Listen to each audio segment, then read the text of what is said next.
السلام عليكم يا أعزائي المستمعين، ومرحبا بكم في حلقة جديدة من بودكاست قهوة وقيمة. اليوم موضوعنا يمكن يلامس حياة كل شخص متزوج أو حتى مقبل على الزواج. الموضوع هو كيف نتعامل مع أهل الزوج أو الزوجة، وشو هو الاتيكيت الصح، متى نحط الحدود، وشو الفرق بين الخصوصية وبين قلة الاحترام.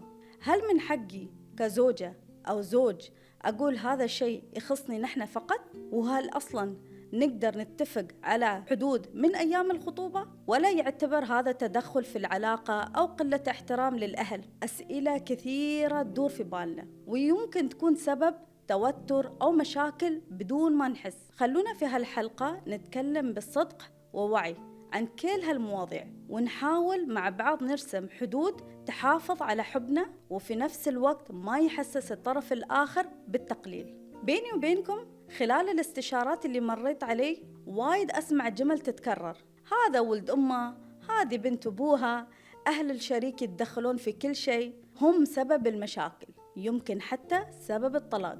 بس خلونا نوقف شوية ونتأمل. إذا كان شريك حياتي قريب من أمه أو أبوه ويسمع لهم وما يكسر لهم كلمة، ليش دايما نظرتنا تكون إن هذا ضعف أو إنه هو ما يعرف ياخذ قراراته بنفسه؟ ليش ما نشوف الصورة من زاوية ثانية؟ يمكن يكون هالشخص فعلا يحب أهله، متربي على إنه يحترم الكبير قبل الصغير، يحب يسمع لهم، ما يحب يزعلهم، وهذا في حد ذاته شيء جميل، لأن اللي يحترم أهله غالباً بيحترم شريك حياته وبيحترم أهل شريك حياته بنفس الدرجة. الفرق الوحيد إننا نحتاج نوازن بين الحب للأهل وبين استقلالية العلاقة، لأن الزواج شراكة لها خصوصيتها ولها قراراتها اللي لازم تتخذ من داخل العلاقة مو من خارجها. في نقطة ثانية مهمة جدا، خلونا نقول إن فعلا الشخص هذه شخصيته ضعيفة، وإن فعلا في تدخل واضح من أهله في كل قراراته. في الغالب هالأشياء ما تطلع فجأة بعد الزواج، نقدر نلاحظها من أيام الخطوبة، من طريقة الكلام، من أسلوب التفكير، من كيف يتصرف إذا أهله قالوا له شيء. السؤال هو ليش ننتظر لما نتزوج وبعدين نكتشف إن في مشاكل عميقة؟ ليش ما نتكلم من البداية بكل وضوح وهدوء عن الحدود اللي نحتاجها في حياتنا الزوجية؟ مثلا نقول أنا أؤمن إن العلاقة بين الزوجين لازم تكون مستقلة، فيها احترام للأهل بس بدون تدخل دائم. هل هذا يناسبك؟ هل تقدر تكون شريك في العلاقة فيها خصوصية ومساحة آمنة؟ بهالطريقة نخلي الطرف الثاني هو اللي يختار هل هو قادر على احترام هالحدود، ولا بيكون الموضوع صعب عليه من البداية. وصدقوني الوضوح من البداية أسهل وأرحم من سلسلة مشاكل بعد الزواج، مشاكل ممكن توصل للعناد، للتباعد، وحتى الطلاق. خلونا نختار نكون صريحين من البداية، لأن الزواج الناجح يبدأ بالوضوح مو بالمجاملات. والحين خلونا نتكلم شوية عن اتيكيت التعامل مع أهل شريك الحياة. خلونا شوي نوقف هنا عن نقطة حساسة. اتيكيت التعامل مع أهل شريك الحياة وايد مرات لما تصير مشكلة بين الزوجين، مثل الزعل، النقاش، خلاف، ويكون في زيارة لأهل الطرف الآخر، بعض الناس ياخذونها فرصة للانتقام الصامت، يتغير أسلوبهم، يتكلمون ببرود، أو حتى يعاملون أهل بطريقة غير لائقة كنوع من العقاب للطرف الثاني. لكن خلوني أنبه على شيء مهم جدا: الاحترام لازم يكون ثابت، ما يتغير حسب المزاج. وجود خلاف بيني وبين شريك حياتك ما يعطيك رخصة أنك تسيء لأهله أو تقلل من احترامك لهم. بالعكس، لما تحافظ على احترامك قدامهم رغم كل شيء، أنت تكبر في عيون شريك حياتك وفي عيونهم بعد، وهني بيكون عندك شيء ثمين جدا: رصيد الاحترام. هذا الرصيد هو اللي ناس ترجع له وقت المشاكل، هو اللي يخلي الطرف الثاني يشعر أنك إنسان ناضج، تقدر العلاقة وتعرف كيف تمسك أعصابك حتى في أصعب اللحظات. خلوا هذا السلوك عادة مهما كانت الظروف. خلوكم راقين في تعاملكم مع أهل الطرف الآخر، لأن الاحترام الحقيقي يظهر وقت الخلاف، مو بوقت ما نكون فرحانين بس. أعرف إن في ناس يفكرون أنا أحاول أكون محترم، بس أهل شريك حياتي صعبين جدا، في منهم شخصيات نرجسية، أو في ناس دائما تنتقد، أو يكون في تدخل في كل صغيرة وكبيرة، وهذا شيء فعلا متعب جدا. بس خلونا نسأل نفسنا، هل نحن في حياتنا ما نواجه هالنوع من الشخصيات؟ يعني في الشغل أو بين الأصدقاء أو حتى في أقاربنا نحن ما نمر بنفس التجربة؟ أكيد نمر، لكن هل كل مرة نقابل فيها شخص صعب نرد بقلة أدب أو ندخل في مشاكل أو نقطع العلاقة؟ أكيد لا. نحن نختار نتصرف بأدب لأننا نعرف قيمة نفسنا. نحن نختار نكون محترمين لأن تربيتنا وأخلاقنا تقول الأدب ما نفصلها على حسب الأشخاص اللي نتعامل معهم. وأهم من كل هذا، لما أتحمل وأحاول وأكون راقي في التعامل حتى مع الشخصيات الصعبة، أنا ما أسوي هذا فقط عشانهم، أنا عاملهم باحترام عشان نفسي وعشان رصيد الاحترام اللي أزرعها في قلب شريك حياتي واللي بيوقف معايا يوم أحتاجه. ومن الأشياء اللي أعتبرها أساسية في العلاقة الزوجية إني أنا وشريك حياتي نكون متفقين تماماً إن إذا شيء ضايقني في التعامل مع أهله أقدر أتكلم عنه بكل راحة ومن غير ما الطرف الثاني ياخذها بشكل شخصي أو يزعل. ليش؟ لأن في النهاية أنا اللي أحدد شو يناسبني وشو يضايقني. يمكن هو يشوف الموقف بسيط جدا، بس بالنسبة لي ممكن يكون شيء يجرح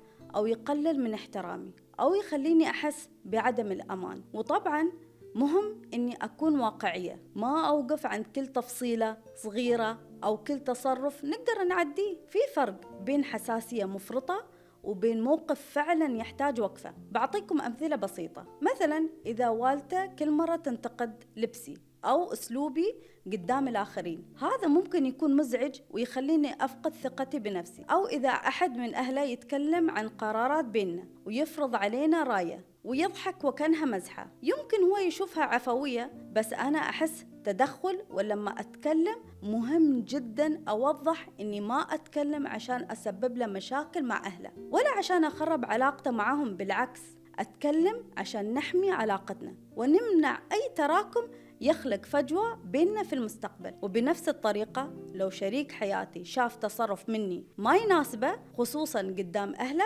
لازم يتكلم معايا بشفافية وأنا أستقبل كلامه بصدر رحب. ما أحول الموضوع إلى الصراع ولا أبرر ولا أدافع لمجرد إني ما أحب أسمع النقد. مثل ما أنا لي حق أقول شو يزعجي، هو بعد له حق. والقاعدة الذهبية هني، الزعل ما له مكان بين الاثنين ناويين يحافظون على علاقتهم. نتكلم، نتفاهم ونضبط الأمور مع بعض، لأننا نعرف إن الاحترام بين الزوجين يبدأ من هاللحظات الصادقة. ومن الأمور اللي أشوفها أساسية للحفاظ على علاقة صحية مع أهل شريك الحياة هي وجود قنوات تواصل مستقلة وثابتة بيني وبينهم. يعني ما يكون تعاملي معاهم مجاملة فقط عشان شريك حياتي، ولا أظهر الاهتمام بس في المناسبات أو وقت الزيارات. لا، أخليهم يحسون إنهم جزء من حياتي وإني أقدر وجودهم، مو بس أتحملهم. وأحاول دائما أخلي عيالي على تواصل معهم،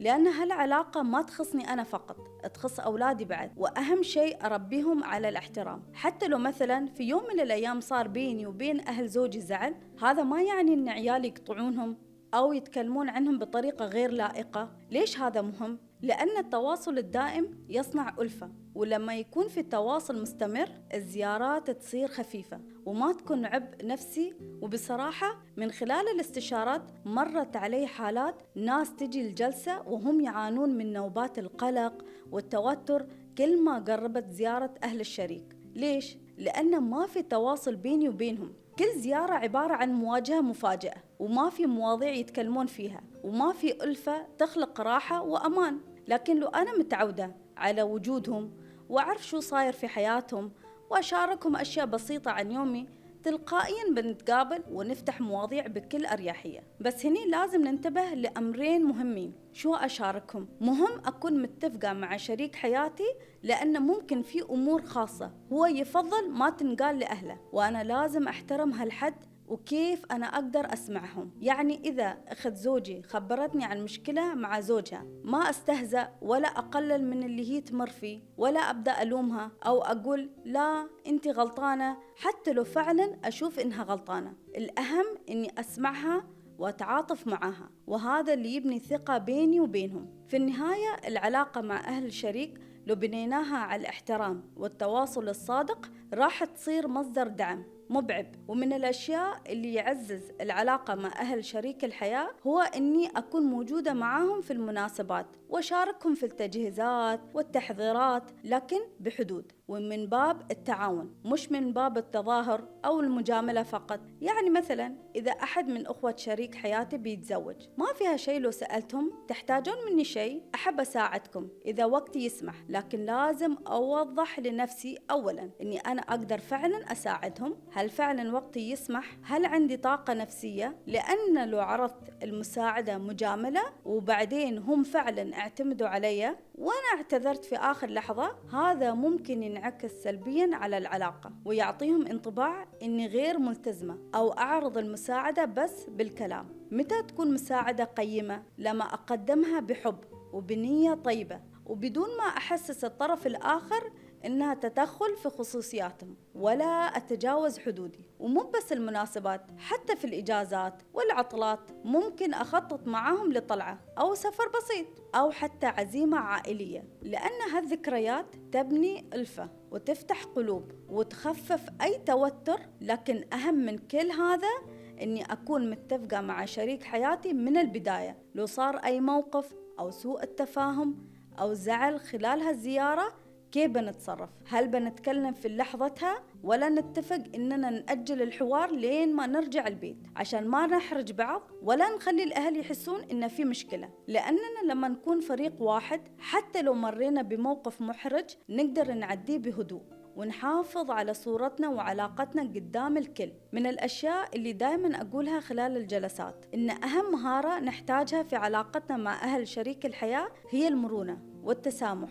الاختلاف في وجهات النظر شيء طبيعي، مو بكل شخص لازم يتفق معايا، ومو بكل مرة لازم أدافع عن وجهة نظري وأثبت إنني صح، لأن في النهاية اختلافاتنا هي اللي تعطينا قيمتنا. مشكلتنا أحيانا إننا ننسى إن الناس مو بلازم يكونون نسخة مني عشان نرتاح لهم ونحاول نغيرهم أو نضايق لما تصرفهم ما يناسب طريقتنا. بس خلونا نسأل نفسنا، هل أنا أقدر أغير العالم؟ أكيد لا، بس أقدر أغير طريقة نظرتي للأشياء، أتعلم، أوسع قلبي، أتحمل وأسامح، خصوصا لو هالشيء اللي صار ما كان مؤذي فعلا، بس مجرد موقف صغير أو كلمة ضايقتني. لما أتعلم أتقبل الناس مثل ما هم، أنا أرتاح قبل لا يرتاحون هم، وأقدر أعيش بعلاقة فيها سلام داخلي حتى لو كان فيها اختلاف خارجي. وآخر شيء أحب أشاركها معاكم اليوم هو أهمية إن كل شخص يتعلم كيف يرسم حدود الخاصة. الحدود مو معناته إنك قاسي أو ناوي تعزل نفسك،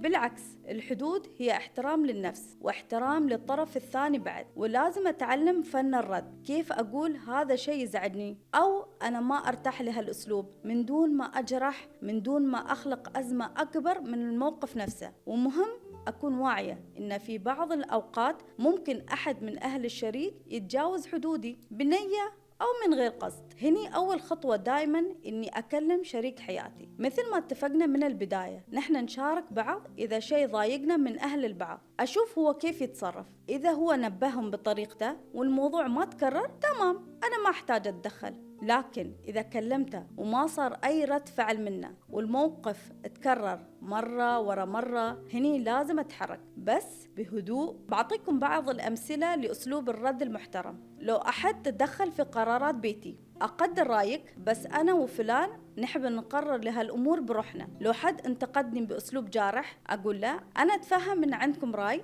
بس أسلوبي في الحياة مختلف وأحب يحترم. لو حد كرر المزاح الثقيل أو الانتقادات، أقول له ترى هالموضوع يضايقني وأفضل ما نتكلم فيه. هالردود البسيطة تعطي رسالة واضحة من غير صراخ، من غير توتر، ومن غير جرح المشاعر. وفي النهاية أبى أقولكم كلنا نغلط وأحيانا نعدي حدود بعض بدون قصد، بس الفرق هو في الطريقة اللي نختار نتعامل فيها مع الموقف. الوعي، الهدوء والتفاهم مع شريك الحياة هي المفاتيح اللي تحافظ كرامتنا وتحمي علاقتنا. كلنا نغلط وأحيانا نعدي حدود بعض بدون قصد، بس الفرق هو في الطريقة اللي نختار نتعامل فيها مع هالموقف. الوعي، الهدوء والتفاهم مع شريك الحياة هي المفاتيح اللي تحافظ كرامتنا وتحمي علاقتنا. وفي نهاية الحلقة اليوم أبى أقولكم شيء من القلب. كل العلاقات اللي تمر في حياتنا لها تأثير، في منها يبنينا وفي منها يعلمنا، لكن في علاقات مقدسة تحتاج منا جهد حقيقي عشان نحافظ عليها، لأن تأثيرها ما يوقف عند شخص واحد، يمتد ويأثر على ناس كثيرة حوالينا. ومن أهم هالعلاقات هي علاقتنا بأهل شريك حياتنا. مثل ما أحرص على علاقتي بشريك حياتي، مهم جدا أني أحرص على علاقتي بأهله، خصوصا إذا هالشيء يعني له ويفرق معاه. لما شريك حياتي يشوف إن اللي يهمه يهمني، هذا يعمق حبه ويقوي ثقته ويزيد ارتباطه. خلونا نغير نظرتنا، بدل ما نشوف علاقاتنا بأهل شريك حياتنا كعبء، نبدأ نشوفهم كأهلنا بعد، نقرب منهم، نشاركهم، نبني ذكريات معهم، بدل ما نرسب في بالنا حواجز ما لها أساس ونكون عنهم آراء ما تعكس حقيقتهم. شكرا من القلب على استماعكم لهالحلقة، وأتمنى أن كل كلمة اليوم تركت فيكم أثر طيب، وأشوفكم إن شاء الله في حلقة جديدة من بودكاست قهوة وقيمة. مع السلامة.